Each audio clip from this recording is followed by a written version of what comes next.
Pada hari ulang tahun saya yang ke-18, guru memaksakan dirinya padaku. Itulah mengapa dia melakukannya, hanya untuk mengajari saya satu pelajaran terakhir. Hari itu sang guru mengizinkan saya minum untuk pertama kalinya. Suster Urin mengangkat gelas di tangannya dan meminumnya sekaligus. Wajahnya langsung memerah. Anda telah bersama saya selama 10 tahun. Saya telah mengajarkan semua yang saya tahu. Satu hal lagi, saya telah mengajar Anda hari ini. Kita tidak akan pernah bertemu lagi. Dia berkata dan menerkam. Sambil menggertakkan giginya, dia menindih saya di tempat tidur. Dan kemudian dia mencium saya di mulut. Campuran yang aneh antara bau badan dan anggur terburu-buru ke hidung. Ada juga sedikit rasa pedas yang lembut yang meluncur ke dalam mulut Anda. Hal ini menyalakan api dalam hati saya yang telah saya pendam. Mengubah saya menjadi binatang buas. Aku tersentak dan membalikkan badannya dan menekannya di bawahnya. Mendesis seperti binatang. Ini tidak nyata, ini seperti mimpi. Saat Anda bangun, Mia Jie telah menghilang. Saya berbaring di tempat tidur sendirian. Aku kehilangan kesadaran. Bendera itu bahkan tidak bisa bergerak sedikit pun. Namun, dia sangat jernih. Ini adalah perasaan yang sangat menakutkan. Saya sudah berbaring lurus selama 7 hari. Saya baru saja sadar. Saat itu saya sangat lemah sehingga saya bahkan tidak bisa bangun dari tempat tidur. Butuh semua yang saya miliki untuk bangun dari tempat tidur. Kemudian saya melihat sebuah botol air mineral yang terbuka. Ada sebuah catatan yang ditekan di bawah botol air. Menyala. Ada pisau di atas karakter untuk nafsu. Lihatlah catatan di tangan Anda. Banyak hal yang saya pikirkan. Berpikir tentang bagaimana saya bertemu dengan Shifu. Saya ingat ketika saya berusia 8 tahun. Saat itu ia sedang bermain di luar rumah. Ada seorang pria tua dengan satu mata seperti bola kaca yang berbunga-bunga. Datang dan tersenyum kepada saya. Dan kemudian saya pingsan. Ketika Anda sadar, mereka berada di dalam sangkar logam besar. Setengah telanjang. Hidungku penuh dengan bau yang menjijikan. Kandang-kandang tersebut dilapisi dengan sangkar baja dengan ukuran yang sama. Setiap kandang berisi satu anak yang telanjang. Ada 6 orang termasuk saya. Yang tertua berusia sekitar 4 atau 5 tahun. Anak-anak kecil baru berusia 2 atau 3 tahun. Mereka semua duduk di dalam kandang mereka. Tidak boleh menangis, tidak boleh rewel. Seperti orang bodoh yang kehilangan akal sehatnya. Pria botak berdiri di depan kandang. Dia mengenakan rok kulit bertelanjang dada. Di tangan kanannya ada sebilah pisau tajam. Dia memegang seekor anjing kuning di tangan kirinya. Menyala, anjing kuning dengan ekor di antara kedua kakinya. Saya tidak bisa berhenti gemetar. Saya sangat takut dan berteriak, tetapi hanya mengeluarkan suara ho-ho-ho. Satu-satunya hal yang bisa Anda lakukan adalah meringkuk di sudut kandang. Pria botak itu menatap saya dengan tatapan sinis. Kenapa terburu-buru? Giliran Anda datang besok. Anjing itu tidak bisa muat untuk Anda. Hanya mata benang kambing. Guru Zhang memberiku masalah. Setelah selesai, dia berhenti memperhatikan. Saya akhirnya memiliki seorang anak laki-laki berusia sekitar 4 tahun. Lalu bawa anak itu keluar. Letakkan di sangkar lain di tengah ruangan. Kandang ini penuh dengan paku di semua sisinya. Ternoda dengan noda coklat tua. Pria botak itu memasukkan anak laki-laki itu ke dalam sangkar. Menekan sebuah tombol. Paku di semua sisi sangkar seperti menyatu di bagian tengah. Pendarahan di sekujur tubuh anak itu. Anak laki-laki itu, yang telah membeku di tempatnya, berteriak, menangis. Pria botak berbalik dan menjepit anjing kuning dengan kakinya. Satu tangan memegang telinga anjing kuning itu. Menusukkan pisau ke rahang anjing kuning. Anjing kuning itu meratap. Tapi saya tidak bisa menggerakkan otot. Setelah pisau di tangan pria botak itu menancap. Kemudian ia bergerak cepat di sepanjang bagian bawah kulit. Ini bukan pekerjaan yang mudah. Seekor anjing kuning utuh diambil kulitnya olehnya. Anjing kuning tanpa kulit itu masih hidup. Aku berteriak. Pria botak itu tampak menikmati jeritannya. Anda tidak akan menyulitkan Yellow Dog. Tertawa terbahak-bahak. Keluarkan anak laki-laki berdarah itu dari kandang. Oleskan kulit anjing kuning dengan hati-hati ke tubuhnya. Tidak banyak waktu. Anak laki-laki itu menjadi monster dengan kepala manusia dan tubuh anjing. 4 cakar mencakar tubuh dengan putus asa. Kebisingan yang tak henti-hentinya. Pria botak itu merantai anak laki-laki itu ke sudut. Dan semangkuk makanan yang penuh dengan nasi dan daging. Letakkan di depannya. Makanlah makanan Anda. Anda tidak akan mati kali ini. Atau saya akan memberi Anda makan anjing. Pria botak itu menepuk-nepuk wajah anak laki-laki itu. Menoleh dan melirik saya lagi sebelum meninggalkan ruangan. Seluruh tubuh saya berantakan. Saya sama sekali tidak mengerti apa yang sedang terjadi. Anda hanya bisa meringkuk di sudut kandang dan menangis. Saya tidak tahu sudah berapa lama saya menangis. Saya mendengar suara pintu lagi. Pria botak itu membawa seekor kambing. Dia mengukur saya. Pandangan lain pada kambing. Menganggukkan kepala tanda puas. Ikat domba ke kandang. Anak laki-laki di sudut. Saya tidak tahu kapan saya berhenti menangis. Dia berada di tanah, tidak bergerak. Pria botak itu pergi untuk memeriksanya. Bergumam adalah kesialan. Satu lagi tewas. Rumah-rumah mewah saat ini terlalu rumit. Itulah yang dia gumamkan. Seret tubuh anak laki-laki itu keluar dari ruangan. Saya akhirnya akhirnya tenang. Saya takut, tapi saya tahu saya tidak bisa terus seperti ini. Besok dia akan mengubah saya menjadi seekor domba. Kita harus keluar dari sini. Aku akan bangun, pegang gantri dan goyangkan palangnya. Ini mengeluarkan suara bam bam bam, tapi gerbang naga terkunci. Itu tidak akan bergeming. Saya dipenuhi dengan keputusasaan. Kambing itu pun menghampiri. Tiba-tiba terdengar suara yang rendah dan indah. Anda ingin hidup? Domba bisa berbicara. Aku takut, berguling dan merangkak kembali ke sudut kandang. Melihat kambing dengan rasa takut, kambing itu mendekat lagi. Kemudian dia berkata untuk mengangguk, jika Anda tidak ingin mati. Meskipun aku takut, tapi saya benar-benar tidak ingin mati. Tanpa sadar mengangguk dengan penuh semangat. Dibandingkan dengan domba yang bisa berbicara, pria botak itu bahkan lebih menakutkan. Kambing membuka mulutnya, menusukkan pisau ke sisi tubuh saya. Ketika dia menyelamatkan Anda, tusuk pusarnya dengan pisau ini. Ingat, satu-satunya cara untuk melakukannya adalah dengan menusuk pusar Anda. Dia tidak bisa terluka di tempat lain. Jangan takut, aku akan membantumu. Pisaunya lurus dan mengkilap. Ada cahaya biru yang samar-samar. Saya menggigil dan mengambil, muntah di celana pendek. Dengan hati-hati menyembunyikannya di bawah tubuhnya. Kambing itu tidak berbicara lagi. Aku meringkuk di dalam sangkar. Lapar, kedinginan, dan takut. Tidak bisa menahan diri untuk tidak menangis lagi. Kambing itu menghampiri dan menatap saya. Dan lagi, dengan suara rendah yang bagus, katanya, pria sejati berdarah tetapi tidak menangis. Apa yang kamu tangisi? Air mata adalah pemborosan energi. Jangan menangis jika Anda ingin hidup. Usap air mata Anda. Simpan tenagamu dan bunuh bajingan itu besok. Saya pikir kambing itu benar. Saya sendirian sekarang. Jadi saya mengeringkan air mata saya. Jangan menangis lagi. Paksakan diri Anda untuk memejamkan mata dan beristirahat. Tidak lama kemudian, pria botak itu kembali masuk. Dia masih memegang pisau di tangannya. Berbau alkohol yang sangat kuat. Dia memiliki pijakan yang buruk. Mengembara ke kandang. Menatapku dengan mata merah. Dia membuka gantri dengan gumaman yang tidak jelas. Mengulurkan tangan dan menarik saya keluar. Saya mencengkeram gagang pisau dengan mata terbelalak. Perhatikan perutnya. Aku menikamnya. Tidak ada perlawanan. Pisaunya lurus dan mempertajam pena. Pria botak itu mengeluarkan teriakan yang menggelegar. Mengusir saya dengan satu tangan. Saya menabrak dinding. Dia jatuh ke tanah lagi. Saya merasa seluruh tubuh saya berantakan. Rasanya sangat sakit. Saya bahkan tidak bisa bergerak. Dasar bajingan. Pria botak itu tidak mengambil pisau. Sebaliknya, dia terhuyung-huyung ke arah saya. Dari mana Anda mendapatkan pisau itu? Jika Anda tidak memberitahu saya akan mengupas kulit Anda. Dia membuncang pisau tajam di tangannya. Tentu saja ini bukan sebuah ancaman. Saya benar-benar akan melakukannya. Saya membuka mulut saya lebar-lebar, mencoba membuat suara yang harmonis dan teredam. Pria botak itu semakin marah, membungkuklah dan pegang aku. Tepat tentang waktu ini, kambing itu tiba-tiba terguling. Sosok ramping muncul dari perut kambing. Petir menyambar di belakang pria botak. Mengangkat tangan, aku akan memasang jerat di leher pria botak itu. Kemudian lemparkan ujung tali ke tangan Anda. Sambungkan kembali di atas balok. Melempar. Pria botak itu kemudian diangkat ke udara. Mata pria botak itu membelalak. Dia meletakkan tangannya di lehernya dan dia menggali. Sosok ramping itu, letakkan ujung tali di tengah-tengah rumah. Pada kandang yang penuh dengan paku. Silangkan lengan Anda dan lihatlah pria botak itu. Meninggikan suara dan mengucapkan terima kasih atas kekuatan yang diberikan. Idiom, menimpali dengan suara keras. Aku akan membiarkanmu mati. Anda pernah membuat seorang anak laki bernama Huo menjadi ular berkepala manusia. Keluarga Huo berhasil mengatasinya. Saya ingin Anda membayar untuk nyawa anaknya. Dalam waktu singkat, pria botak itu tidak mau bergerak. Ada cairan berbau busuk yang mengalir di celananya. Mengalahkan suara trek menyala. 10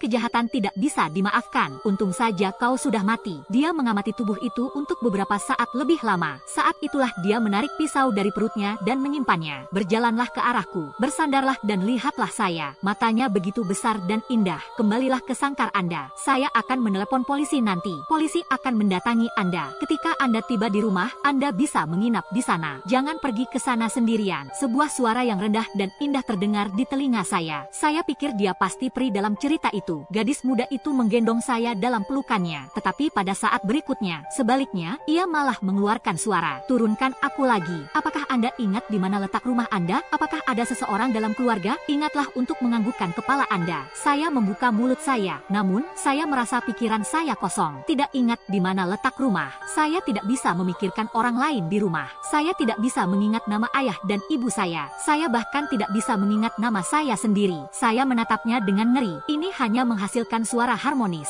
Gadis itu menghela napas. Dia terlihat seperti berusia sekitar 16 atau 17 tahun. Tapi itu adalah desakan kesusahan kuno. Anda memiliki tanda koin di punggung Anda. Mereka telah merampas hidup saya. Itulah mengapa saya kehilangan sebagian ingatan saya. Tidak heran jika Anda dikirim ke Dekeung untuk dibuatkan. Hal ini untuk memotong takdir asli Anda. Tidak terlibat di masa depan. Siapapun yang mengirim Anda ke sini akan kembalilah ke sini untuk memastikan Anda tidak berubah menjadi hewan ternak. Dia harus tahu siapa yang merampok binatang Anda. Dia sedikit ragu-ragu melihat tubuh pria botak itu menatapku lagi, dan akhirnya desahan berat lainnya. Seharusnya saya tidak membiarkan Anda membantu saya, mencoba menghemat tenaga, tetapi itu hanya merepotkan. Aku menatapnya dengan tatapan kosong, merasa malu dan benar-benar bingung. Tua, anak muda, istilah sapaan yang digunakan oleh generasi yang lebih tua. Orang yang menjual Anda ke Dekeung pasti akan kembali. Dapatkah Anda menemukan orang yang mengambil binatang buas Anda? Pasti orang ini. Kali ini Anda adalah seekor domba. Dia mengatakan hal itu. Masukkan aku ke dalam perut kambing itu. Saya pikir baunya akan sangat menyengat, tapi sebenarnya sangat lembut dan nyaman di dalamnya. Terdapat tusuk sate yang bisa ditarik di bagian kaki domba. Bantu saya menjaga keseimbangan. Gadis itu menyelipkan pisaunya kepada saya dan kupas wajah domba. Biarkan wajah saya di luar sana, dan kemudian rangkai. Rasanya seperti memegang kursi sungguhan. Keluarkan saya dari ruangan. Datanglah ke ruangan kecil kotor lainnya. Gadis itu merantai saya ke tempat tidur. Kembalilah ke ruangan itu lagi. Tidak banyak waktu. Pria botak itu benar-benar mengguncang dirinya sendiri dan berjalan keluar. Saya benar-benar akan takut setengah mati. Dia digantung. Bagaimana Anda bisa hidup kembali? Pria botak itu berjalan ke kursi di meja. Duduklah di pantat Anda. Kursi berderit karena berat tubuhnya. Saat itulah saya melihatnya. Gadis itu berdiri di belakang pria botak. Saya masih memegang seutas benang di tangan saya, ujung kabel yang lain, dan ke latar belakang pria botak. Gadis itu menggulung benangnya. Pria botak seperti makhluk hidup. Dengan mengangkat tangannya, ia meraih botol dan menuangkannya ke dalam mulutnya. Tapi bagaimanapun juga, dia adalah orang yang sudah mati. Tidak ada cara untuk menelan. Begitu banyak sehingga keluar dari mulut saya dan tumpah ke seluruh tubuh saya. Itu saja. Ini cukup untuk menutupi baunya. Gadis itu mengangguk puas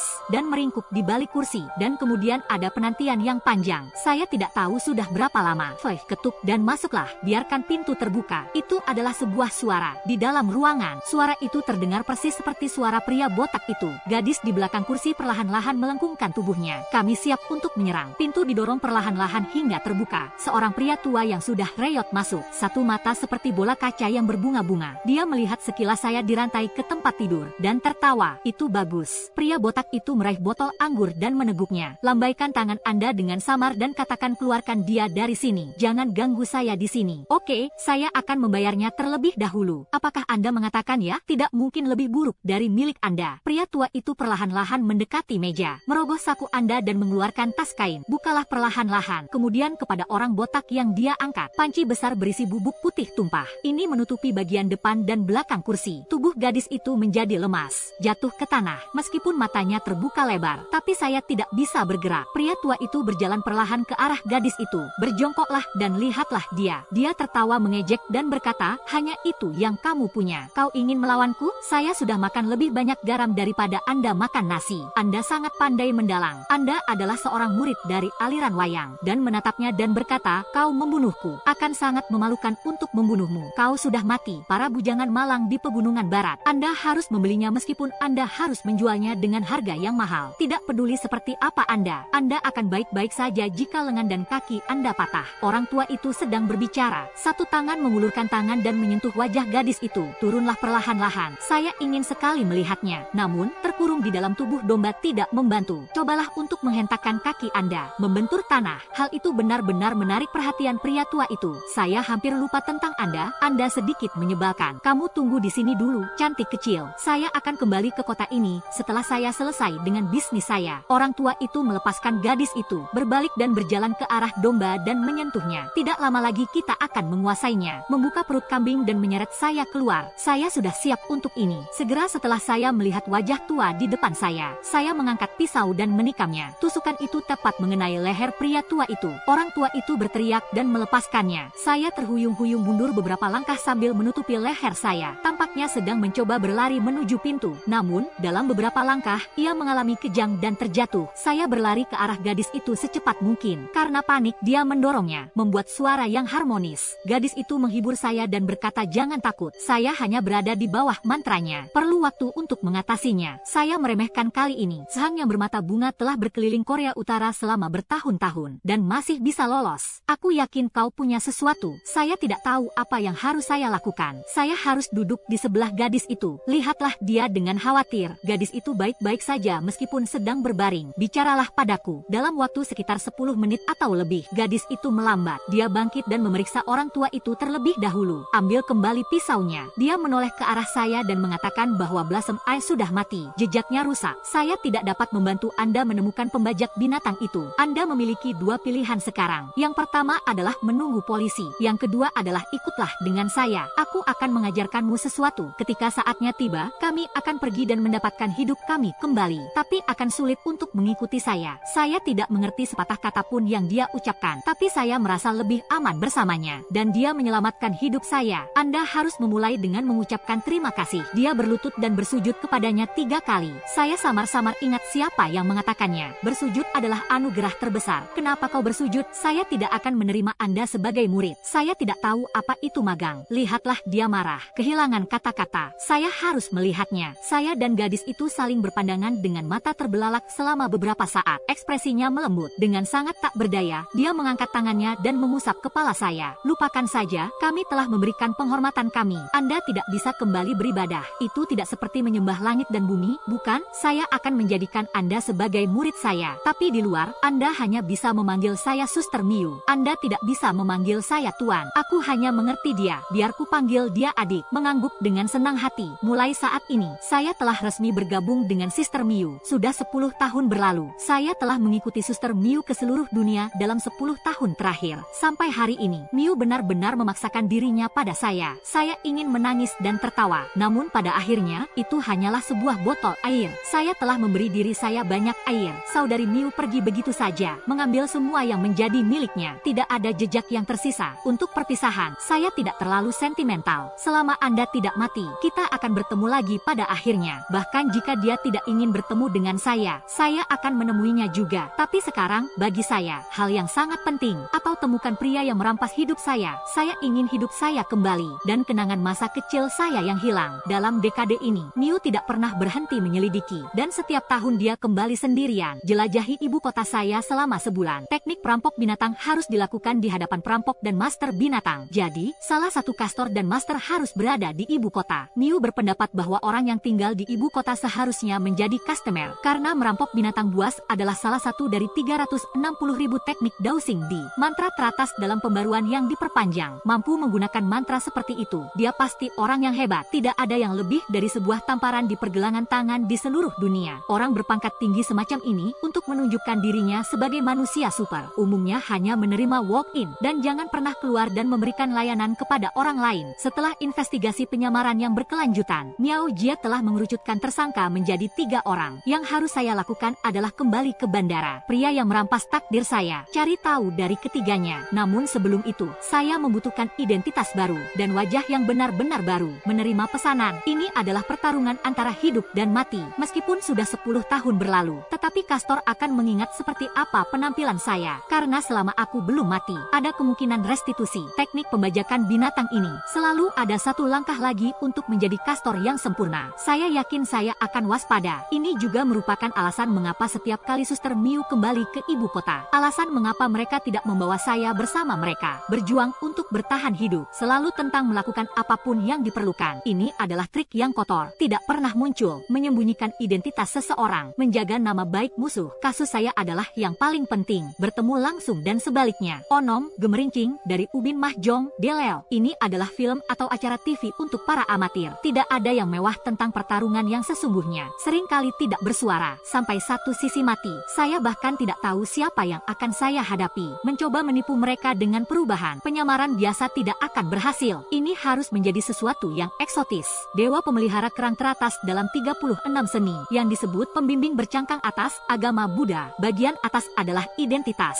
Ini adalah semangat yang dipinjam. Melakukan tindakan ini, Anda harus makan, tinggal, dan melakukan perjalanan dengan target selama 33 hari. Berspekulasi tentang karakteristik dan kebiasaan bicara dan perilaku mereka. Tiru pakaian dan hobi mereka. Akhirnya mencekik target dalam waktu 33 hari. Pinjamlah semangatnya, maka akan sama saja di dalam dan luarnya. Bahkan istri dan anak-anaknya pun tidak tahu. Tapi itu tidak akan bertahan lama, hingga 12 bulan, untuk memilih target cangkang atas. Saya pergi ke rumah sakit terbesar di daerah itu dan berjongkok selama setengah bulan. Saya akhirnya akhirnya memilih seorang pria bernama Yao Cheng. Pria ini berusia 27 atau 28 tahun, tanpa pendamping, sakit parah. Dia hanya punya waktu 6 bulan untuk hidup paling lama. Dia sangat tenang, tidak ada tanda-tanda putus asa. Itu berarti dia sedang memikirkan sesuatu. Penyakitnya yang parah membantunya mengambil keputusan. Hal ini sebagian besar tentang balas dendam. Itulah salah satu alasan saya memilih dia sebagai target saya. Setelah 5 hari pelacakan, saya menghentikan Yao Cheng yang keluar dari rumah sakit. Dia waspada, tidak ingin berbicara dengan saya. Namun, setelah saya mengatakan bahwa saya bisa membantunya membalas dendam, saya membawanya ke sebuah kedai teh. Tunggu hingga Dr. T keluar. Yao Cheng tidak sabar untuk bertanya bagaimana Anda bisa membantu saya. Saya bilang saya adalah seorang penipu. Lalu saya melakukan sedikit trik, mendapatkan kepercayaannya. Tapi dia sedikit terpuruk. Dia mengatakan bahwa dia tidak punya apa-apa lagi untuk hidup. Tidak ada yang tersisa. Saya bilang saya ingin hidup Anda. Jika Anda mengatakan ya, pada hari ini, kami makan, bepergian, dan tinggal bersama selama 33 hari. Aku akan membalas dendam untukmu, memenuhi keinginan seseorang. Kau bunuh diri dan memberikan nyawamu padaku. Oke, saya janji, jika kau bisa membunuhnya, aku akan memberikan hidupku. Tapi saya ingin melihat dia mati. Yao Cheng membanting meja dengan keras. Kedua mata merah. Sebagai hasilnya, keesokan harinya saya pindah ke kamar sewaan Yao Cheng. Mulai tinggal bersamanya, makan bersamanya, bepergian bersamanya. Musuh Yao Cheng bernama Wang Xiwan. Dia adalah seorang miliarder dari daerah asalnya. Dia juga seorang maniak seks. Ini merupakan bencana bagi banyak perempuan. Istri Yao Cheng adalah salah satunya. Saya bertanya kepada Yao Cheng, bagaimana Anda ingin Wang Xiwan mati? Yao Cheng mengertakkan gigi dan berkata, saya ingin melihatnya dipotong-potong. Kalau begitu, mati dengan 1000 luka. Orang-orang seperti Wang Xiwan melakukan banyak hal buruk. Mengetahui bahwa ada musuh di mana-mana, saya yakin kami akan menyewa seseorang untuk melindungi kami. Ini bukan hanya tentang menyewa pengawal. Saya bahkan akan menyewa seorang pesulap untuk melindungi saya. Persembahan Wang Xiwan. Dia adalah Master Yin yang paling terkenal di daerah ini. Nama panggilan Zhao Hezi. Sebelum mengejar Wang Xuan, saya pergi menemui Zhao Hezi sekali. Memiliki gagasan yang jelas tentang apa yang sedang terjadi. Ketika saya kembali, saya akan mulai bekerja. Pertama dari catatan kelahiran rumah sakit. Dapatkan tanggal lahir Wang Xiwan dan kemudian mengukir figur kayu kecil. Foto Wang Xiwan dengan tanggal lahirnya tertulis di atasnya. Tempelkan pada kayu bagian belakang tubuh manusia dengan pakaian yang dikenakan istri Yao Cheng ketika dia dianiaya, dan darah Yao Cheng dicelupkan ke dalam jarum perak. Setelah menikam pria kayu kecil di sekujur tubuhnya, tancapkan jarum perak ke selangkangan penjahat. Terakhir, si kecil dibungkus dengan kain katun putih yang kusut. Kali ini saya menggunakan panggilan lama emas asli, penekanan mata yang dimodifikasi, kompleksitas yang lebih tinggi dalam eksekusi. Efeknya bahkan lebih merusak. Setelah menyiapkan kabut mata, saya berada di rumah Wang Xiwan pada malam hari, di pohon besar di pinggir jalan di luar sudut barat daya, menggantungkan cermin kecil keesokan paginya. Ada pengemudi yang lewat. Saya sempat kebingungan di tikungan. Pesawat itu menabrak pagar rumah Wang Xiwan. Mobilnya baik-baik saja. Sebagian dinding telah runtuh. Ini bukan masalah besar. Keluarga Wang Xiwan segera mencari tim kontraktor yang sudah dikenalnya. Kami akan menggali seluruh bagian tembok dan membangunnya kembali. Sementara mereka sibuk, saya hanya akan memasukkan tangan saya ke dalam saku dan pergi ke sana. Berpura-puralah merenovasi rumah Anda. Tanyakan tentang harga pekerjaan batu. Saya berjongkok di samping mereka dan memulai percakapan. Diam-diam ke tukang batu terdekat. Ini adalah mantra yang memukau. Sementara dia dalam keadaan linglung. Letakkan kabut di dalam lubang pondasi. Selanjutnya saatnya menunggu panen. Aku membawa Chosung bersamaku setiap hari. Pergi dan pantau pergerakan Zhao Hezi. Malam hari kelima setelah tembok dibangun, Zhao Hezi dijemput oleh anak buah Wang Xiwan. Aku akan mengirim Yao Cheng kembali. Saya akan pergi ke rumah Zhao Hezi.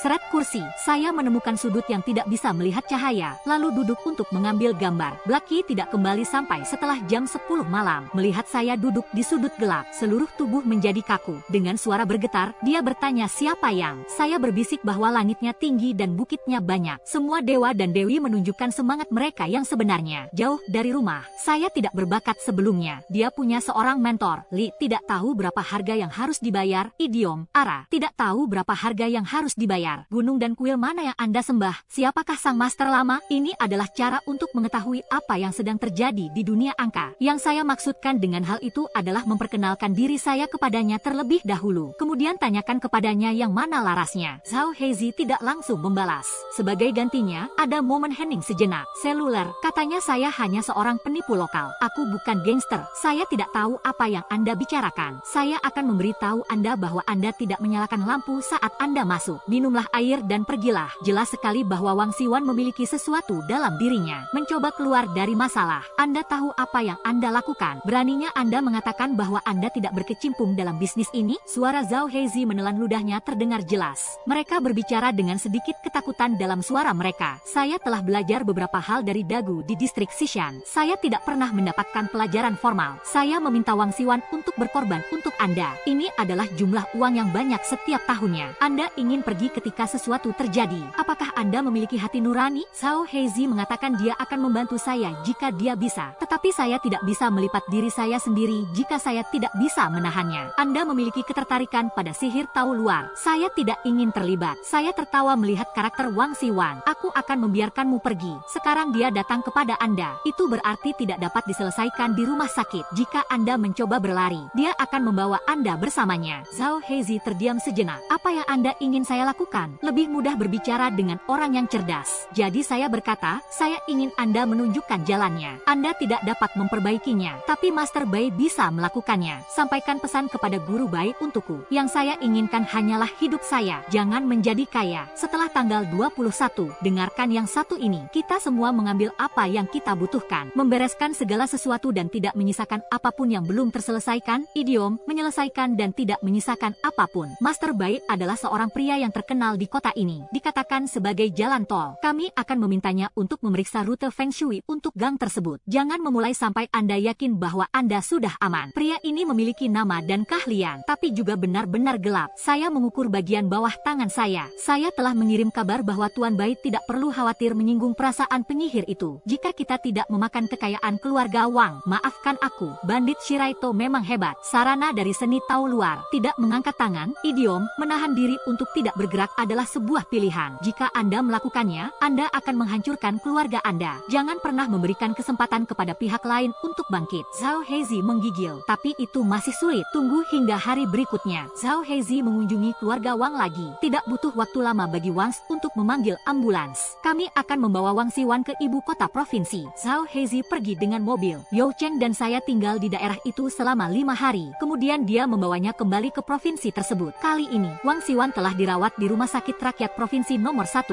Saya mengajak Chou Xing untuk berpose sebagai dokter untuk memeriksa situasi di bangsal. Ini adalah pertama kalinya saya bertemu langsung dengan Wang Xiwan. Dan untuk terakhir kalinya, dia berada di ranjang rumah sakit. Tabung di seluruh tubuhnya. Kulit bagian atas dan bawah bernanah. Terinfeksi di mana-mana. Darah, terutama di selangkangan, sudah busuk sampai ke akar-akarnya. Ini seperti mati dengan 1000 luka. Keluarga Wang berkumpul di sekitar tempat tidur rumah sakit. Mereka semua sudah tidak waras. Zhao Heizi, 1975-1978, salah satu dari Gang of Four. Saya sedang berbicara dengan seorang wanita kaya berusia 40-an. Nyonya Wang bercerita tentang Guru Wan. Masih terlalu banyak karma. Saya tidak bisa menghilangkan kutukan ini. Mari kita ajak Anda untuk menyumbangkan lebih banyak uang. Dia sudah menghubungkan Anda. Ada amal Anda di selatan. Ini dari Hong Kong. Kredit yang sangat baik. Tidak perlu menyumbang lebih banyak. 10 juta adalah angka yang tepat. Sisi orang tua Master Bai. Kami sudah memulai latihan. Sang Wanji, sebuah jimat Taoisme. Tapi kita harus melakukan sesuatu. Istri Wang Xiwan menangis dan berkata, Juan, selama kita bisa menyelamatkan Raja Tua, jumlah berapapun bisa digunakan. Tapi dia tidak. Ini baru permulaan. Pasti akan ada berbagai macam nama yang bagus untuk diikuti. Kikis semua bahan jimat dari keluarga Wang. Sampai saat ini, bukan hanya Wong Dewan yang tidak akan selamat. Anggota keluarga Wang lainnya juga tidak akan bernasib baik. Yao Cheng masih dikekang saat berada di bangsal. Hanya sedikit kemerahan di sekitar mata. Tunggu sampai Anda keluar dari rumah sakit. Saat itulah dia menangis. Ketika Anda sudah cukup menangis, dia mengatakan kepada saya bahwa hidup saya adalah milik Anda. Hari ke-33 tepatnya, berita kematian Wang Xuan telah menyebar. Petasan meledak di jalanan sepanjang malam. Para tetangga mengatakan bahwa ini adalah cara untuk menjauhkan wabah. Prestasi Yo dalam suara petasan yang menggembirakan ini, melakukan bunuh diri dengan cara gantung diri. Setelah ia menghembuskan napas terakhirnya, saya melihat ke cermin. Di dalam cermin adalah wajah Yao Cheng, muda dan berjiwa muda pada saat yang bersamaan. Mulai sekarang, aku Chou Xing. Setelah mengumpulkan jenazah, saya membawa kartu identitas Yao Cheng di kereta malam menuju ibu kota. Masuklah ke dalam mobil dan carilah tempat duduk. Saya mengeluarkan tas lembut saya. 35 menuangkan sepatu yang sedang merokok. Letakkan di atas kotak rokok dan korek api untuk menahannya. Membentuk segitiga yang tidak beraturan tetapi stabil. Dan kemudian Anda menutup mata Anda. Ini disebut kewalahan. Sedikit trik. Orang yang tahu apa yang dia lakukan. Anda bisa mengatakan bahwa saya adalah orang dari dunia bawah. Saya tidak akan main-main dengan Anda. Anda. Perjalanan ke ibu kota ini adalah perjuangan sampai mati. Detail apapun yang bisa Anda pikirkan harus dilakukan pada surat itu. Tapi saya tidak ingin mendapat masalah di jalan tanpa alasan. Itulah mengapa saya menekan yang satu ini. Singkirkan angin dari layar Anda. Untuk perjalanan yang aman, sudah setengah malam, aman dan sehat. Saat itu sekitar pukul 3 tengah malam. Tidak lama setelah berhenti di sebuah stasiun kecil, ada beberapa orang dari gerbong lainnya. Pria, wanita, dan anak-anak. Saya sudah lama berada di kereta saya. Mereka semua mengambil tempat duduk. Sungguh suatu kebetulan. Dia berjalan melingkar di sekitar posisi saya. Dan kemudian seorang wanita tua yang tampak ramah duduklah di kursi kosong di sebelah saya. Ada bau obat yang samar-samar. Ini semacam ekstasi. Ini termasuk dalam garis keturunan tepukan bunga. Saya mengangkat mata saya dan melihat sekeliling. Saya mengenali mereka. Mereka adalah sekelompok penculik. Wanita tua yang duduk di sebelah saya adalah pemimpin rombongan. Tutup kepala yang hampir berkarbonisasi. Dia akan melakukan penculikan dan perlindungan. Pria berkulit gelap di seberang lorong di kursi 86.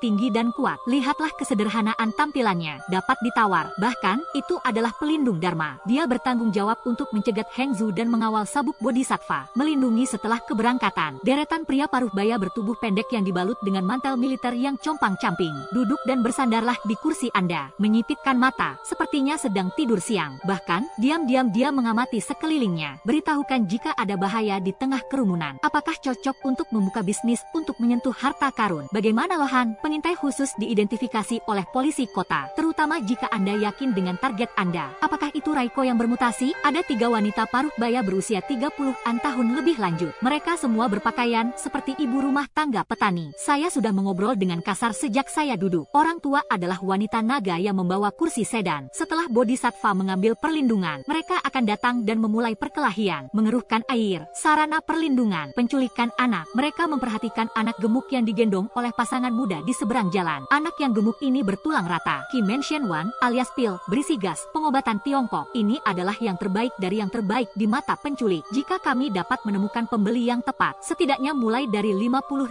rupiah. Call saat ini harganya hanya 30.000 dolar untuk pembeli dari rumah ke rumah. Orang-orang ini pasti sudah melihat meja saya, namun mereka tetap tidak ragu melakukannya di depan wajah saya. Bekerja dengan tangan terikat di belakang punggung. Anda tahu bagaimana cara menggunakan dupa orang Samaria yang baik hati. Pasti bukan penculik biasa. Dia adalah pesulap awam yang mewariskan seni menepuk bunga. Seorang penyihir yang hanya memiliki sebatang pohon belalang. Itulah mengapa Anda begitu sombong, meremehkan orang rimba biasa. Apa yang disebut aturan Jianghu sama sekali tidak dihiraukan. Jika ada sahabat lain yang membuka bisnis di sini, mereka akan dapat memanfaatkannya. Hanya saja, jangan main-main dengan saya. Saya jelas tidak ikut campur. Saya hanya seorang penipu. Tetapi bunga-bunga adalah masalah bagi saya. Semua penculik di bawah matahari layak mati. Kali ini si bocah gendut tertidur dalam pelukan ibunya. Pasangan muda, meskipun sangat mengantuk, tapi mereka tidak berani mengatakan apa-apa, berbisik dan mengobrol. Ketika wanita tua itu duduk, dia tidak langsung mengatakan apa-apa. Sebaliknya, mereka tersenyum kepada pasangan muda tersebut. Mendengarkan dengan sabar selama beberapa saat. Saya baru saja menemukan momen yang tepat untuk menyela aroma makanan dalam waktu beberapa kata. Membawa urusan pria kecil yang gemuk itu ke petugas kebersihan. Kita hampir sampai. Wanita tua itu kemudian berkata dengan lembut kepada kedua pasangan tersebut. Lihatlah kalian berdua. Berikan aku bayinya. Saya akan memegangnya untuk Anda. Mengapa kalian tidak tidur siang? Setelah mengatakan itu, dia meniup kedua pria itu. Sang suami yang masih muda ini masih sedikit waspada. Aku bingung. Aku tidak membutuhkannya. Kami akan membawanya sendiri. Tetapi istri muda. Tapi saya tidak bisa menahan diri untuk tidak menyerahkan anak laki-laki gemuk itu kepada wanita tua itu. Lalu saya menyandarkan kepala saya ke belakang dan tertidur. Wanita tua itu bersenandung pelan sambil menggendong bayinya dan menepuk-nepuknya beberapa kali. Duduk untuk beberapa saat lebih lama. Ketika pasangan muda itu tertidur, saya akan bangun dan pergi. Kursi terbuka tepat saat dia akan bangun. Saya mengangkat tangan saya dan menepuk pundak wanita tua itu. Cukup berat, bukan? Jangan lelah. Peluk aku. Ekspresi wanita tua itu menunjukkan sedikit kebingungan. Dia baru saja menyerahkan anak gemuk itu kepada saya. Saya mahir dalam fotografi bunga. Meskipun karena pengalaman mereka sendiri, saya muak dengan bisnis menepuk-nepuk bunga ini. Namun, kata Miyu, semakin Anda khawatir dengan apa yang terjadi, semakin banyak Anda harus mengenalnya. Tangkap dia sehingga Anda bisa pergi dan membunuhnya. Ini disebut jurus abadi, yang terbaik dari yang terbaik dalam merangkai bunga. Anda tidak perlu menembak kepala Anda sendiri, tidak perlu meniup pinggang Anda, hanya dengan satu ketukan di bahu. Hanya itu yang diperlukan untuk membuat Anda ketagihan. Fajra pelindung Dharma di kursi berpartisi berdiri dengan sedih. Para pelindung Fajra adalah para preman geng Bodhisattva dengan harta karun. Jika ada yang salah salah, itu adalah gilirannya. Ambil apa yang Anda bisa. Jika Anda tidak bisa mengambilnya, Anda harus menutupinya dengan wanita naga. Retret Bodhisattva, minumlah dan cemberutlah. Mengetuk tegukan di depannya. Saya tidak melihat penjaga Fajra. Sebaliknya, dia menoleh untuk melihat Taki Rohan yang duduk di kursi belakang. Saya buta, tapi saya merindukan sedikit Dolmuci. Saya harus bangun. Tekan topi Anda, bos. Terlihat akrab. Pertama kali menaiki naga malam ini. Saya baru saja melontarkan kata sial. Dia melanggar aturan hutan. Tidak perlu bersikap sopan. Taki Rohan kemudian mengubah wajahnya. Dengan tatapan tajam di matanya, saudara, Anda bahkan tidak tahu ini wilayah siapa. Melakukan sesuatu dengan gerobak dorong. Jika Anda tidak membayar iuran Anda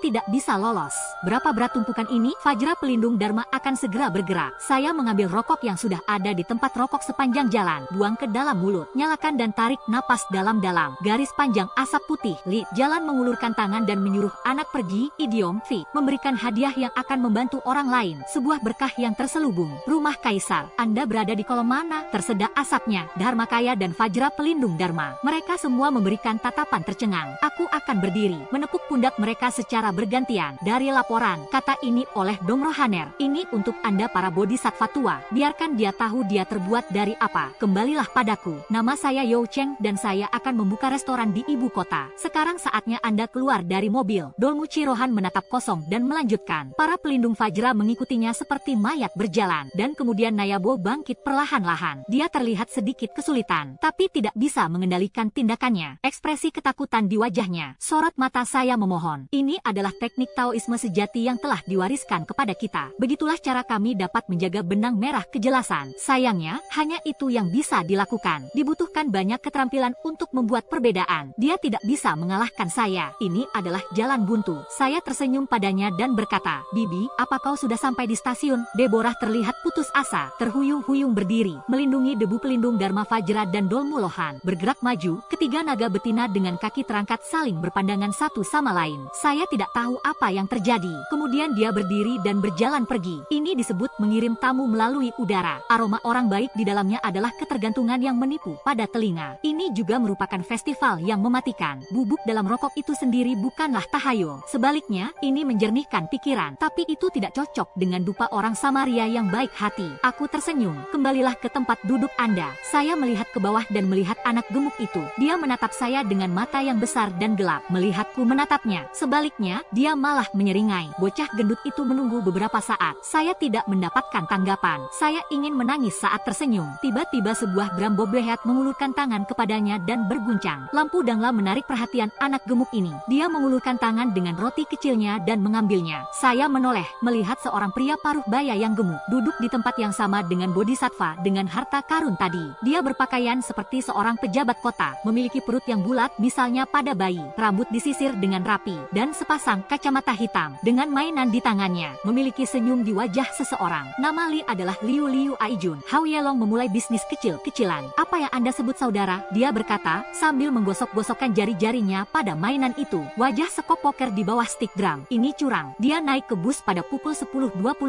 Setelah melihat pisau pendulum saya, dia duduk di sudut diagonal ruangan. Saya memainkan beberapa tangan poker dengan beberapa orang di tempat duduk saya. Kehilangan lebih dari yang didapat. Idiom, banyak berita buruk. Sungguh tragis bahwa ia tidak bergerak. Aku merindukannya. Saya mencoba untuk sampai ke dasar. Saya menatapnya dengan mata terbelalak. Tidak menjawabnya. Pria gendut itu menyeringai. Dan saya rasa tidak. Saudara Dao adalah orang yang baik. Mengapa melalui asuransi proksi? Ini adalah satu-satunya cara untuk mendapatkan cedera semacam ini. Mengapa Anda tidak menghasilkan banyak uang dengan saya? Saya telah menyiapkan sebuah permainan di ibu kota. Kami masih belum mendapatkan pasangan. Jika Anda bersedia untuk mengambil sahamnya, saya akan memastikan Anda mendapatkannya. Dia membalikkan tangannya lagi. Tunjukkan batu mata angin. Para penipu biasanya menggunakan teman lama mereka untuk mengatur permainan. Dia menggantung saya di kereta. Entah itu, atau mereka menggunakan saya sebagai pion untuk menutupi kelemahan mereka. Entah itu atau ini adalah permainan kartu liar. Dan kemudian mereka berpisah. Aku masih diam. Hanya tinggal melihat ke arah Fatih. Lemak mendengus. Saya telah mempermalukan diri saya sendiri. Istirahatlah, saudaraku. Bangun dan pergi. Saya berbisik, duduklah. Pria gemuk itu dihukum. Tahu bersaudara tidak dapat dibeli dan dijual tanpa kebajikan dan kebenaran. Idiom. Apa gunanya mencoba bertahan pada saya? Saya telah mengenal bodhisattva lama Anda, rubah dengan 1000 wajah, selama beberapa waktu. Terlepas dari poin-poin utama, idiom menilai sesuatu pada nilai nominalnya. Sebelum dia dia bisa mengatakan ini. Tiba-tiba terjadi keributan di bagian depan kereta, berisik dan berantakan. Banyak orang yang berteriak. Wajah pria gemuk menjadi kurang alami. Menatapku, pindahkan pantatmu, tidak bergerak. Tidak lama lagi surat akan datang. Mereka mengatakan seseorang melompat dari kereta di gerbong depan. 6 orang berbaris untuk jatuh. Ada pria dan wanita, dan seorang wanita tua. Setidaknya ada 3 dari mereka yang berada di bawah kemudi. Tidak ada lagi yang perlu diperjuangkan. Seseorang berbisik bahwa itu tidak jahat. Di mana antrean untuk melompat keluar dari mobil? Bulir keringat meluncur di sudut dahi pria gemuk itu. Saya tersenyum padanya. Apa yang baru saja Anda katakan?